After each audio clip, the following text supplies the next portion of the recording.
You're enjoying your first e-learning day. Thanks for your participation in making this work so we can all enjoy a nice long summer and get out before Memorial Day.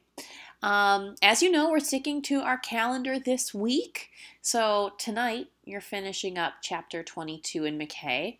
And the purpose of this video is to just help go over the reading that you did last night or maybe earlier today on the topic of science and intellectual life in the late 19th century, just in hopes that it reframes it for you, reinforces key information, and just through repetition helps you learn this material for Friday's test.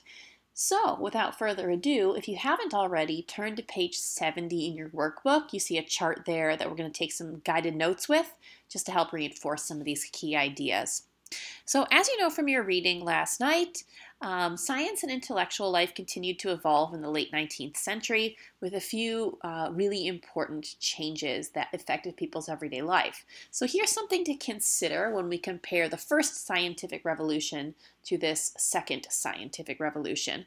So as we know, Newton in 1687 published Principia, and it was this momentous turning point, this synthesis of all of the scientific knowledge that had been accumulated across hundreds of years of the scientific revolution, noting that the whole universe operated by these mathematical laws. But we might want to consider to what extent that actually impacted the daily life of the average person in the 17th century. And the reality is, it probably didn't. So while the first scientific revolution made extremely important steps towards understanding the world scientifically and reinforcing the scientific worldview, it's not until the late 19th century that the scientific worldview has really become a popular worldview because science is concretely helping to improve people's lives. So in our chart on page 70 at the top, we're going to do a little bit of review of the first scientific revolution and then compare it to the second scientific revolution, going over some key ideas from this part of McKay. So if we were to go back to the first scientific revolution, we can trace the origins of that all the way back to the Renaissance and Reformation, the birth of humanism, challenging authority, establishing secularism, and all of this eventually leads to, in the age of absolutism, a full-on scientific revolution, which is supported by the state. And we had talked about some reasons why, like Louis XIV wanting to improve the military. And the scientific fields that the first scientific revolution focused on were primarily understanding the universe. So they were really interested in astronomy and physics. So we can trace that from Copernicus to Galileo, to Kepler and Brahe, all the way to Newton, but also medicine and biology. Even in the Renaissance, we had people like Leonardo da Vinci doing dissections of human bodies, but also Harvey discovering circulation, for example. And the ultimate outcome was the solidification of the scientific method, or the understanding that the physical world operated by natural laws, and that therefore everything in the universe has natural laws that humans can uncover and understand through reason, objectivity, and scientific observation. So the second scientific revolution, which is happening hundreds of years later, takes that idea that man really has control over nature and the universe operates by laws and starts to apply it to practical everyday life.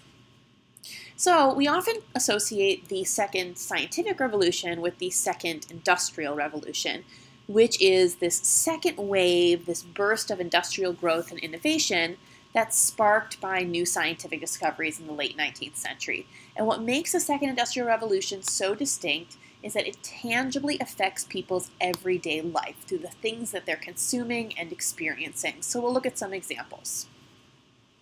All right, so the origins of the second scientific revolution lie in the Industrial Revolution itself, the improved efficiency and production of consumer goods, improving standards of living that make consumer goods more accessible, and ultimately a desire to really sell more stuff. So to continue to improve and invent consumer goods that contribute to a capitalist economy.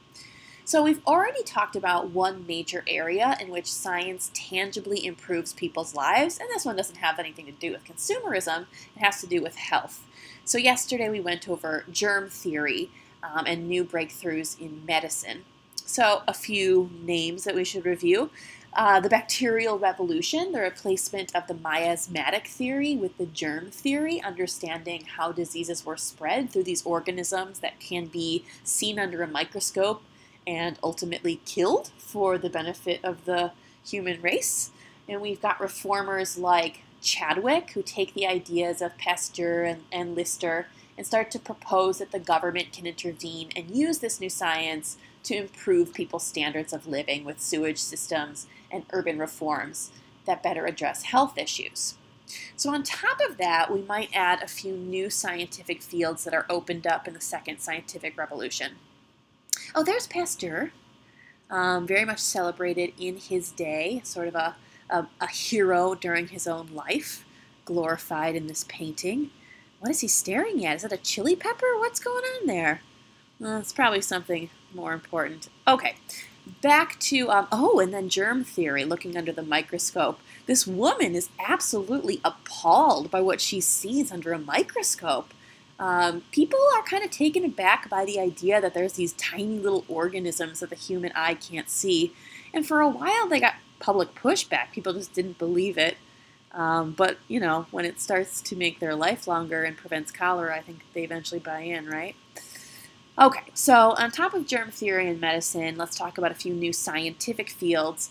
And the two big ones that McKay mentions are chemistry and thermodynamics, in particular electricity, which revolutionizes people's lives. So in chemistry, we have chemists creating the periodic table of elements and understanding the composition of the basic elements and how they can combine and form new elements. And this all plays out in tangible ways for people in creating new raw materials, improving organic or creating synthetic raw materials, for example, synthetic dyes, which you can have a wider range of colorful housing items or a colorful wardrobe. And in thermodynamics and electricity, we've already seen one way that this improves people's lives with the electric streetcar. But especially for those middle and upper middle classes in the aristocracy, we have the first time electricity comes to light homes. We get early combustion engines. The car isn't really popular until the 20th century, but we've got some early models of the automobile in the late 19th century too. And ultimately, we have a lot of industries or companies from the Industrial Revolution that open up a wing of their company just dedicated to R&D, or research and development. So private companies are hiring engineers and chemists to make further breakthroughs in science that can help improve the products that they sell to the public. So we can look at a few examples of this. One that McKay doesn't mention that's really important is because of chemistry, pharmaceuticals really grow as an industry. In Europe, pharmacists are called chemists still. So improved medicine is really important. Here we've got our example of the electric streetcar, which functions side by side with some horse and buggy. And then you can see just off to the right the wheel of an automobile. This is actually New York, but these three forms of transportation coexisting side by side. And then you read a section in chapter 22 about fashion, how the fashion industry really grows and becomes a core part of the economy as fashion increasingly is ways for people to express their individual identity. And chemistry really improves the types of materials and the ways people can express themselves with color. So it is important. All right, another field that we should talk about is the theory of evolution, so expansion into the area of biology. And obviously our key name here is Darwin, Charles Darwin, who created the current theory of evolution, which modified Lamarck's older theory that in the span of an animal's lifetime, they acquire favorable characteristics, and then they pass those characteristics on to their offspring. Well, Darwin studied that a bit more and said, not quite that way, but instead a series of natural selection. It's simply nature selects advantageous qualities so that through reproduction, advantageous qualities are favored and kept among a species, and that species evolves, and less advantageous qualities are either work their way out generation to generation, or the species dies off as a result. So that's called natural selection. And the theory of evolution was extremely controversial at the time. It challenged a lot of people's notions of theories of creation. challenge our fundamental beliefs about why humans exist and why species exist. And people took it to the extreme, sort of thinking, well, can we apply this theory of evolution to the whole human race? And this is where social Darwinism comes in, where Herbert Spencer starts kind of modifying and bastardizing Charles Darwin's idea to propose that there's actually a hierarchy of species within humanity. And this promotes more or less a continuity about hierarchies of race. So here we've got an example of one of the critiques of Darwin in his time on the right. A lot of people were uncomfortable with the idea that evolution implied that the ancestors of Homo sapiens were members of the ape family. They were very uncomfortable with that. It really challenged their views of creation going back to scripture. And here's a really negative outgrowth of Darwin's ideas. Herbert Spencer takes Darwinism and he manipulates it as another way to justify white racial superiority. He creates a hierarchy of races around the world.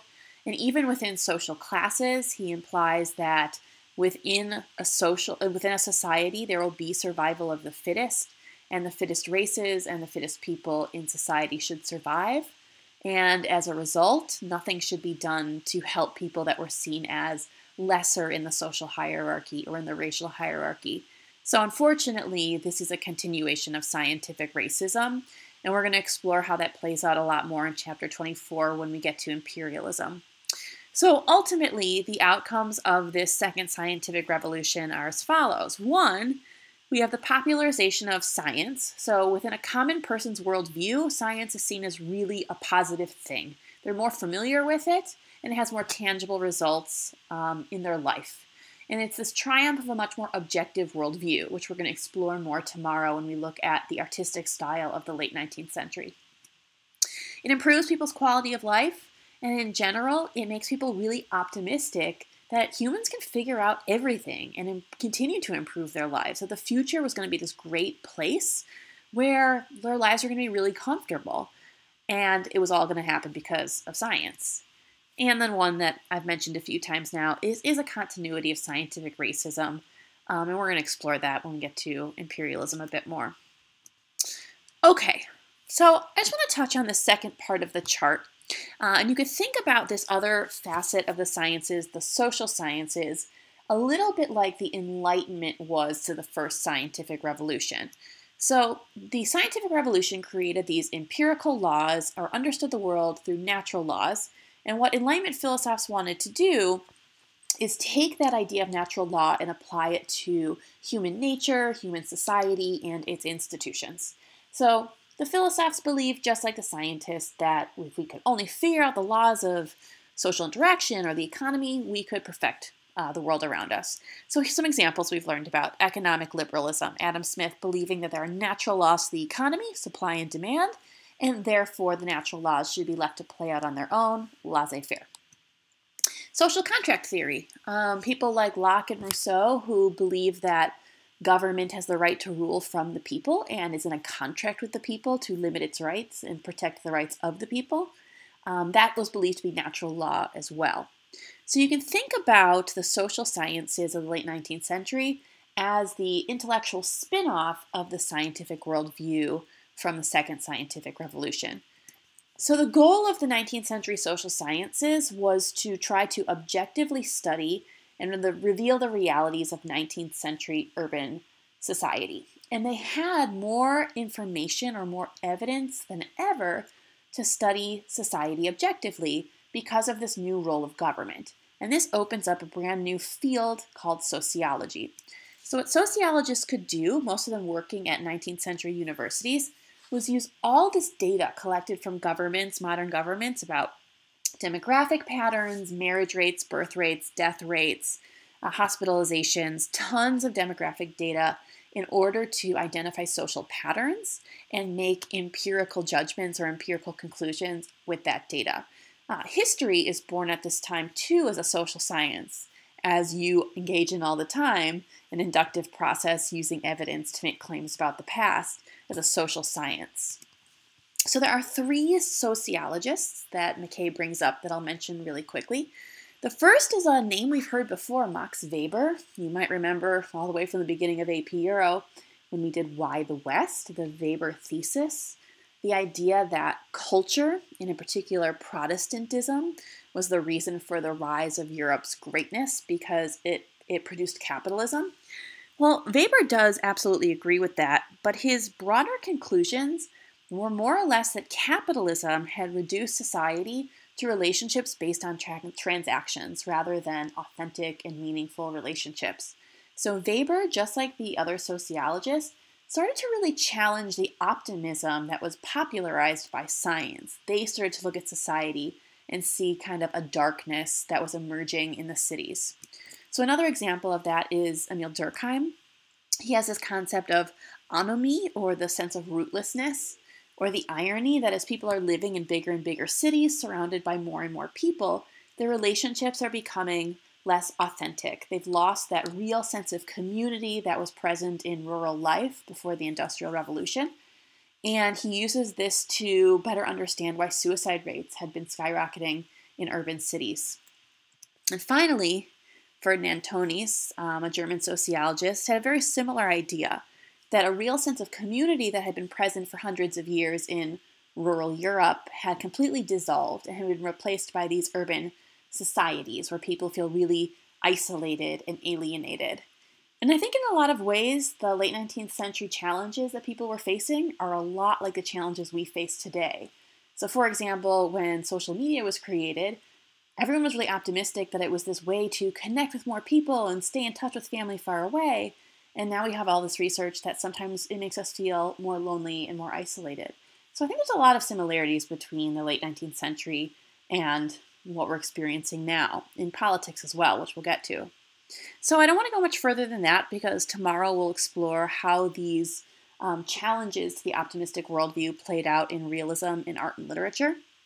But we're going to look at a lot of paintings where people are exploring society objectively that sort of reflect the worldview of the sociologists, like this painting here, which you can find in the Art Institute in Chicago.